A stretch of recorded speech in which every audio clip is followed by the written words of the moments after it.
یہ بجٹ کا ایک بہت ہائی لائٹ ہے ایک بجٹ کی، اس کا یعنی کہ ایک خاص قسم کی بات ہے بجٹ کی، بہت اہم بات ہے یہ بجٹ کی۔ دوسرا کیا ہے؟ دوسرا یہ ہے کہ جن لوگوں کے پاس جائیدادیں چھوٹی موٹی، اپنا گھر جس کا کرایہ 20,000 10,000 کے درمیان ہو، اتنا چھوٹا گھر، اور ایسے آبادی میں گھر کہ جہاں پہ 10-20 ہزار کا گھر مل سکے، وہ جو ہے اس پہ یہ کر دیا گیا ہے کہ اگر وہ سمجھے کہ وہ کوئی تھوڑے سے پیسے ساتھ ملا کے کسی اچھی جگہ کہ ذرا بہتر گھر لے لے، تو اگر وہ بندہ فائلر نہیں ہے، ٹیکس فائلر نہیں ہے، تو جناب وہ اس کو بہت بڑا جرمانہ دینا پڑے گا۔ وہ جرمانہ کیا ہوگا؟ وہ بھی بن رہا ہے، وہ ابھی بجٹ میں سامنے آئے گا۔ لیکن یہ ہے کہ جو فائلر نہیں ہوئے گا وہ خرید نہیں سکے گا۔ اس کا مطلب یہ ہے کہ بیچنے والا بیچ نہیں پائے گا، خریدنے والا خرید نہیں سکے گا۔ لہٰذا پراپرٹی کی جو ڈاؤن سائڈ جو کہ کم خرچے والی پراپرٹی ہے، اس کے جو مالکان ہیں جو کہ نچلے درمیانے طبقے کے لوگ ہیں، ان کے لیے اچھی خبر نہیں ہے۔ پھر ایک اور بات ہے کہ جو امپورٹڈ مال ہے اس کی فروخت پاکستان میں اگر کی جا رہی ہے، اور وہ فروخت اگر آپ نے کیش کے ذریعے کی تو آپ پہ 2% جرمانہ لگ جائے گا۔ یہ جرمانہ بھی ابھی اس کی تفصیلات آنی ہیں۔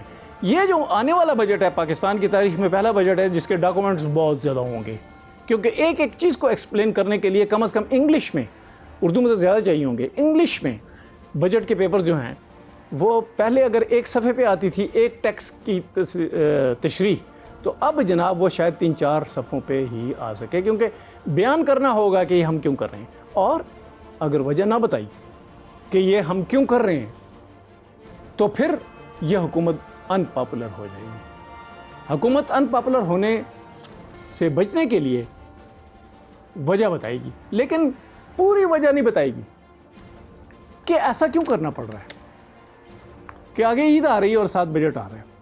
آپ عید کے موقع پہ تو کم از کم بجٹ کو فیز آؤٹ کر دیتے۔ فیز آؤٹ مطلب ہے کہ آپ بجٹ کا کچھ حصہ جو بڑا ہے، جو لازمی ہے اخراجات، وہ پہلے بیان کرتے اور کہتے کہ آپ عید گزار لیں، اس کے بعد ہم باقی بجٹ بیان کریں گے۔ یعنی 15-20% جو بجٹ ہے وہ بیان کر دیتے، اس کے بعد کوئی 80-85% بعد میں بیان کر دیتے، تو عید تو نہ خراب ہوتی۔ میں یہ باتیں مذاق کے لیے نہیں کر رہا ہوں، یہ ایک سنجیدہ مسئلہ ہے۔ پھر یہ ہے کہ اگر آپ پرچون فروش کی دکان پہ گئے اور وہاں پر جو آپ نے چیزیں خریدی ہیں، اگر وہ آپ نے کیش پہ خریدی ہیں اور کارڈ پہ نہیں خریدی، ایک تو یہ ہوتا ہے نا کہ اس نے رسید دی کہ نہیں، جو پرچون والا ہے، بڑی پرچون والا، اس نے رسید دی کہ نہیں دی، تو وہ تو جو مالک ہے اس کا، ٹیئر 1 جو پرچون فروشی ہے اس کا، تو اس کا مطلب یہ ہے کہ اس پہ جرمانہ لگے گا، اس کو اور بھی سزائیں دیں۔ لیکن اس کو کیا کرنا پڑے گا؟ جو کیش پہ لے رہا ہے اس کو 2% زیادہ دینا پڑے گا۔ اب آپ سمجھیں کہ پاکستان کی تاریخ میں پہلے تو کبھی یہ ہوا نہیں، ایک نئی بات ہے۔ اگر آپ نے 1000 روپے کا مال خریدا تو آپ کو 200 روپے اس میں سے دینے پڑیں گے، نہیں وہ تو 20% دینے پڑیں گے، یعنی کہ آپ کو 20 روپے زیادہ دینے پڑیں گے۔ اگر یہ لاکھوں میں مال خریدا گیا تو اس پہ کتنے پیسے بنیں گے؟ اور دوسرا یہ کہ اگر بندہ کارڈ بنوا رہا ہے اور وہ اس لیے بنا رہا ہے کہ میں نے تو مہینے میں زیادہ سے زیادہ اپنا گھر چلانے کے لیے 20,000 روپے کا سامان خریدنا ہے، اور اس کے پاس چونکہ رقم کم ہے، بچے شاید زیادہ ہوں، کھانے پینے والے لوگ زیادہ ہوں، کرائے زیادہ ہوں، سب کچھ خرچہ زیادہ ہو، لیکن اس بیچارے کی مجبوری ہے کہ وہ جو ان مہینے کا جو گروسری خریدے گا وہ اتنی زیادہ نہیں خرید سکتا، لہٰذا اس پہ جو یہ شرط لگائی جا رہی ہے کہ وہ کارڈ کے ذریعے خریدے گا، یعنی پیٹرول کارڈ پہ خریدے گا، گروسری کارڈ پہ خریدے گا، یہ لازمی کر دیا گیا ہے۔ اس کے بعد یہ بھی ہے کہ 850 سی سی سے کم جو گاڑی ہے وہ اس پہ سیلز ٹیکس میں اضافہ کر دیا جائے گا.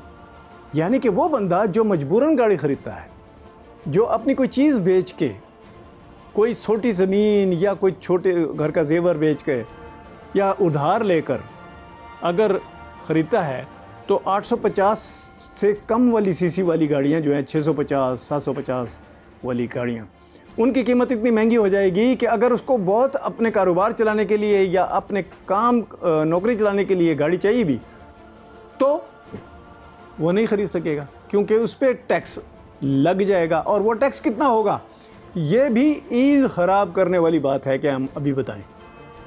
عید ہم نہیں خراب کرنا چاہتے آپ کی، لیکن یہ یاد رکھیے کہ دھچکا نہ لگے آپ کو، پہلے سے آپ کو معلوم ہو کہ عید کے موقع پر اگر یہ بات کھل کر سامنے آ گئی کہ بھائی یہ بھی ہوگا، تو پھر مسئلہ یہ ہوگا کہ آپ پریشان ہوں گے. اور یہ پہلا بجٹ ہوگا جس کے آنے سے پہلے اور اس کے نافذ ہونے کے بعد 6-7 مہینے آپ لوگ بجٹ ہی روتے رہیں گے. تو یہ جو ساری چیزیں ہیں یہ ہوں گی. پھر یہ ہے کہ اگر آپ نان فائلر ہیں اور آپ نے اکاؤنٹ سے چیک کے ذریعے اب پیسے نکلوائے ہیں بینک سے، تو آپ کو کیا ہوگا، آپ کو جو ٹیکس ہے وہ دوسروں کے مقابلے میں، یعنی کہ جو فائلر ہیں اس کے مقابلے میں مزید بڑھ جائے گا. اور اگر آپ نے 50,000 کے روپے کی چیک کے ذریعے کیش لی اور وہ گنا جائے گا کہ 50,000 یا اس سے زیادہ، اور اگر وہ نان فائلر ہے تو بھی، اور اگر فائلر ہے تو بھی، وہ کیش نکلوانے پر ایک نیا ٹیکس بن رہا ہے. یہ جو ہے یہ چھوٹے کاروبار کو تباہ کرنے والی بات ہے، کیونکہ چھوٹے کاروباروں کو تو ہر وقت پیسے چاہیے ہوتے ہیں. اگر وہ گھر میں رکھ نہیں سکتے، چوری ڈاکے کا خطرہ، وہ گولڈ میں نہیں رکھ سکتے کیونکہ ان کو بار بار کیش کی ضرورت پیش آتی ہے. ایک ہی جگہ ہے بینک، وہاں سے پیسے نکلواؤ اور پیمنٹس کرو. کیونکہ جو بندہ آپ کی دکان پہ، آپ کے چھوٹے کارخانے میں مال چھوڑ کے جاتا ہے تو اس کو آپ پیمنٹ کرتے ہیں، تو وہ ظاہر ہے کہ ہر وقت آپ کی جیب میں تو نہیں ہوتی نا، تو آپ بینک سے نکلواتے ہیں، اس پہ علیحدہ سے ایک ٹیکس لگ جائے گا. اچھا، یہ جو ٹیکس ہے یہ 0.6% ہے ابھی یہ کیا ہو جائے گا 1.2%، یعنی کہ یہ دگنا ہو جائے گا.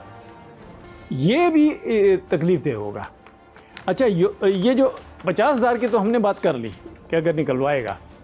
باقی یہ ہے کہ اگر کوئی فائلر یا نان فائلر بینک میں جو جتنا بھی آپ نے روپے جمع کرائے اور جتنے بھی آپ نے نکلوائے، اس کی ساری ڈیٹیل اب FBR کو دینے کا پابند ہوگا بینک. وہاں سے کوئی بھی آدمی جو کہ ڈیسک پہ بیٹھا ہے اور جو وہی مانیٹرنگ کر رہا ہے، وہ اگر یہ کہہ دے کہ اس کو نوٹس جاری کر دیا جائے، اس بندے کو اگر وہ نوٹس جاری کر دیا گیا ہے تو اس کی سزائیں کیا ہوں گی؟ یہ سزائیں بھی بجٹ میں آ رہی ہیں.